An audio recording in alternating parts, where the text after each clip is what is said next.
If ye endure chastening, God dealeth with you as with sons. For what son is he whom the Father chasteneth not? If means since. The Hebrew believers needed to know that since they were experiencing discipline, it was because they were truly God's children. Because no loving father would allow his child to grow up without discipline and correction. To allow your children to go their own way, to never correct them or rebuke them for a wrong action, is evidence that you do not love them. And undoubtedly, if left to their own devices, sooner or later the courts and the prison system will attempt to correct your child in ways that will be ultimately much more severe and painful for that child. God will correct those who truly belong to him. But if ye be without chastisement, whereof all are partakers, then are ye bastards and not sons. A legitimate child has all the legal rights to an inheritance, but an illegitimate child has no rights. If a Christian can willingly sin, never come to church, never read their Bible, never pray, and never show any signs of remorse over any immoral or disobedient behavior, and if that person can continue like that and never experience any discipline from the Lord as a result of their actions, then it is obvious that such a person was never a true child of God and therefore has no relationship with him. Furthermore, we have had fathers of our flesh which corrected us, and we gave them reverence. Shall we not much rather be in subjection unto the Father of spirits and live? A comparison is made between God's discipline and that received from our own earthly fathers. When the fathers of our flesh, our natural fathers, corrected us, we gave them reverence. Meaning, I may not have enjoyed the discipline that I received from my own natural father or mother, but I respected them by giving them reverence, and respected that they had the right as parents to discipline me. So much the more, then, should we be in subjection unto the Father of spirits and live. The Father of spirits is the one who grants us spiritual and everlasting life. Therefore, we should not resent his correction, because it is evidence of his love. For they verily for a few days chastened us after their own pleasure, but he for our profit, that we might be partakers of his holiness.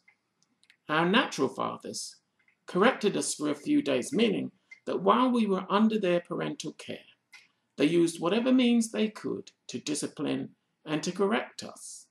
But this was limited in its scope, because we were only under their direct authority for a limited time. They corrected us after their own pleasure, in that they did what they could do, or whatever seemed best and right in their own eyes. However, they're human. They might have made mistakes, and sometimes their efforts did not succeed. But God chastens us for our profit. The effect of God's chastening will last a whole lifetime, and it will be for our good, even though it may not always feel good. The intended result is that we might be partakers of his holiness. God is holy, and he is preparing us for eternity. Therefore, his discipline and correction are to make us more Christ-like.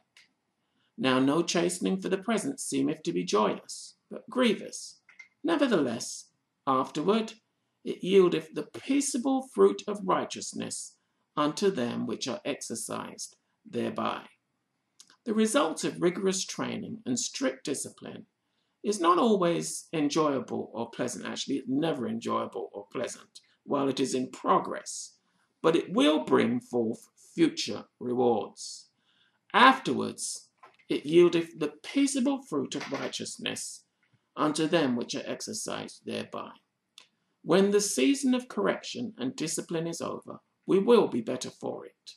The righteousness or right standing with God that will be achieved on account of the suffering and discipline that we have received will be something that would not have taken place in our lives had there not been a period of chastening, suffering, and discipline at the hand of the Lord. However, divine discipline will only be of benefit to those who are exercised thereby. In other words, it will only benefit those who are willing to yield, to humble themselves to God, and to change their ways and learn from the lesson. Pruning the tree may be a painful process for the tree, but afterwards there will be an abundant harvest of good fruit. Sometimes you have to cut the bad stuff out in order that you can work the good stuff in. As I conclude, God chastens those he loves. And friends, the refining and chastening process will not stop on this side of eternity until God sees his reflection created perfectly in you and in me. So give thanks to the Lord that he counted you worthy of his discipline. It shows that he truly loves you and that you truly belong to him. May God bless you.